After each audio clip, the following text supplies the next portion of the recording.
बिस्मिल्लाहिर्रहमानिर्रहीम। अस्सलाम वालेकुम रहमतुल्लाहि बरकातहू।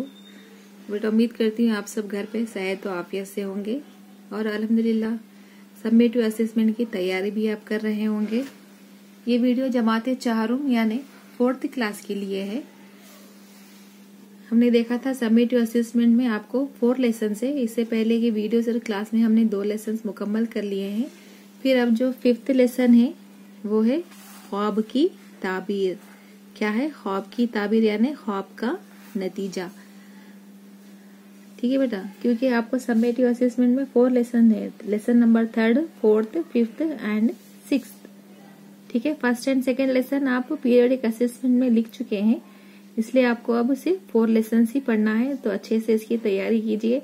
जब भी आप वीडियो और क्लास देख रहे हैं तो साथ का काम साथ ही मुकम्मल कर लीजिए, पढ़ लीजिए मर्तबा उसको।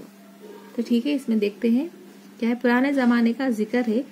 किसी फौज का एक सिपह सालार था जिसका नाम था अजीम बेग। ये निहायत ईमानदार और वफादार होने की वजह से बादशाह भी उसकी बहुत ज्यादा कदर करता था। और अजीम बेग कसीरुल अयाल था, यानी उसकी बहुत ज्यादा औलाद थी, जिसकी वजह से उसका हाथ तंग रहता था। यानी जो भी कमाता था वो सारा खर्च हो जाता था, उसके पास कुछ भी बाकी ऐसा नहीं बचता था, जिसकी वजह से बीवी उसका बुरा भला कहते रहती, लानत मलामत करते रहती।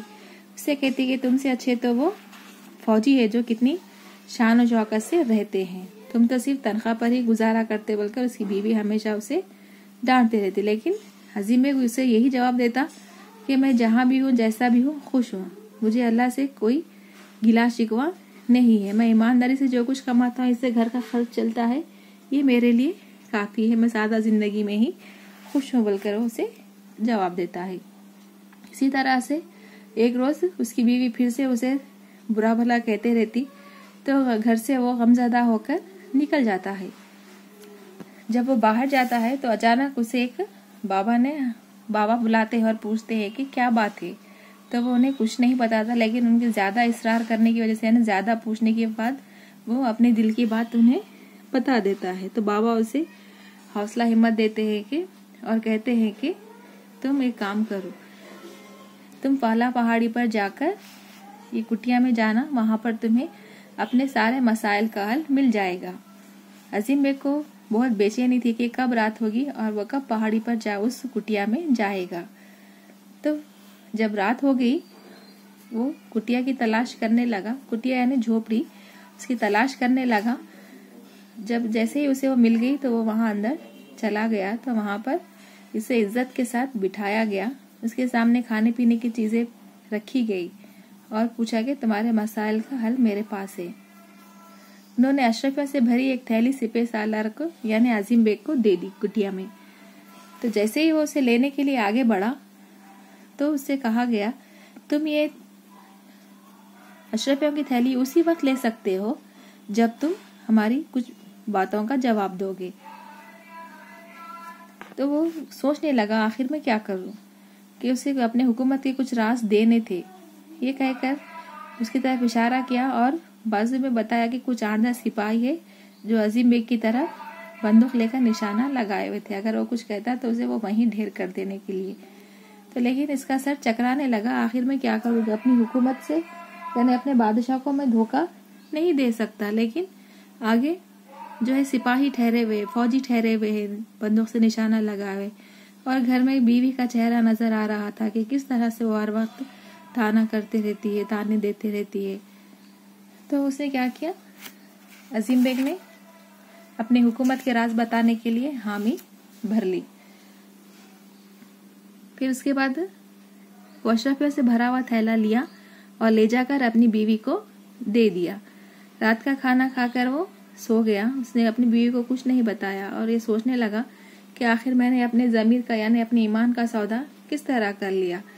फिर जब वो नींद लगी, उसे ख्वाब में देखा कि कुछ लोग हैं जो इसे मार रहे हैं। तो वो घबरा कर उठ गया। फिर अगले दिन इसका मन किसी काम में भी नहीं लगा और रात को इसे ख्वाब डरावने नजर आने लगे। रात में उसे डरावने इस तरह से ख्वाब नजर आने लगे। फिर तीसरे दिन भी यही हाल रहा उसका। तीसरी रात को उसने ख्वाब में देखा कि वो मर गया है। तो अजीम बेग बहुत ज्यादा घबरा गया, परेशान हो गया। वो एक बुजुर्ग के पास गया और अपने ख्वाब की ताबीर उनसे पूछी, यानी उसका नतीजा पूछा। तो बुजुर्ग ने बताया कि तुम अब ज्यादा दिन जिंदा रहने वाले नहीं हो। तो बादशाह के पास अजीम बेग उल्टे पांव दौड़ा और जाकर कहने लगा कि मैंने ऐसा गुनाह किया है कि हमारी हुकूमत के सारे राज मैंने उस बाबा को बता दिए हैं, जिससे मैं माफी मांगना चाहता हूँ।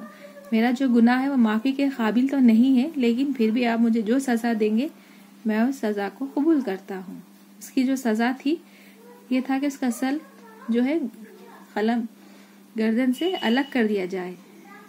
हाँ, समझ में, यानी सर उसका काट दिया जाए। लेकिन बादशाह ने जल्दबाजी में कोई फैसला नहीं किया था, बल्कि उसे सिर्फ कैद खाने में डाल दिया। उधर बादशाह का राज हासिल करने के बाद जो बाबा थे उन्होंने इनकी हुकूमत पर हमला कर दिया। तो सिपह सालार जो अजीम बेग बहादुर था उसने बादशाह को खत लिखा कि मुझे आजाद कर दे, मैं लड़ाई जंग होने के बाद वापस आ जाऊंगा, क्योंकि चाहे मेरी अगर उसमें जान भी चली जाए तो मुझे कोई परवाह नहीं है।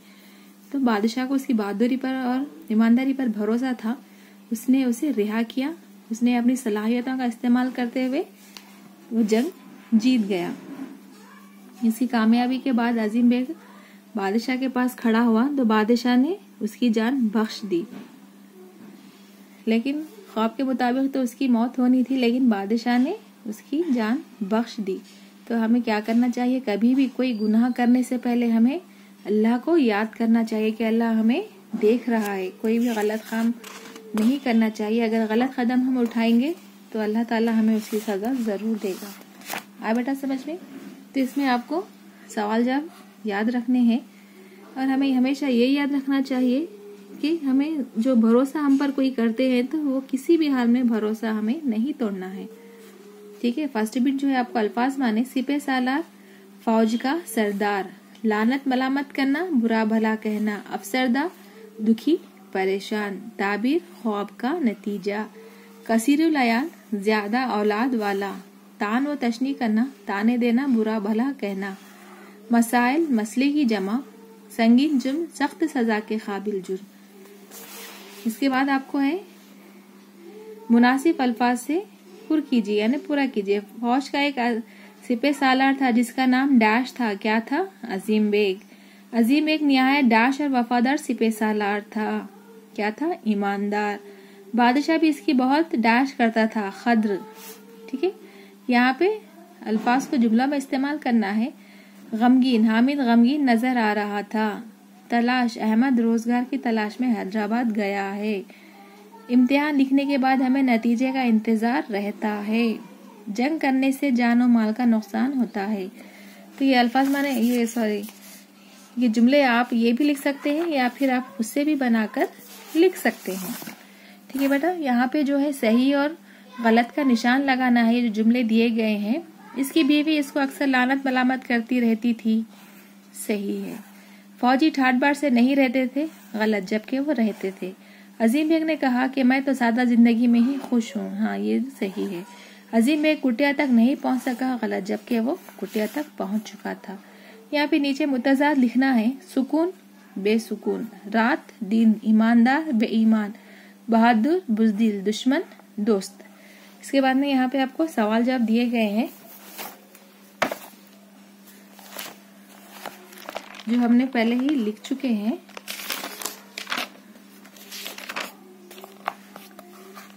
पहला सवाल है अजीम बेग कौन था? अजीम बेग फौज का सिपह सालार था। बादशाह अजीम बेग की कद्र क्यों करता था? अजीम बेग निहायत ईमानदार और वफादार सिपह सालार था, इसलिए बादशाह इसकी कद्र करता था।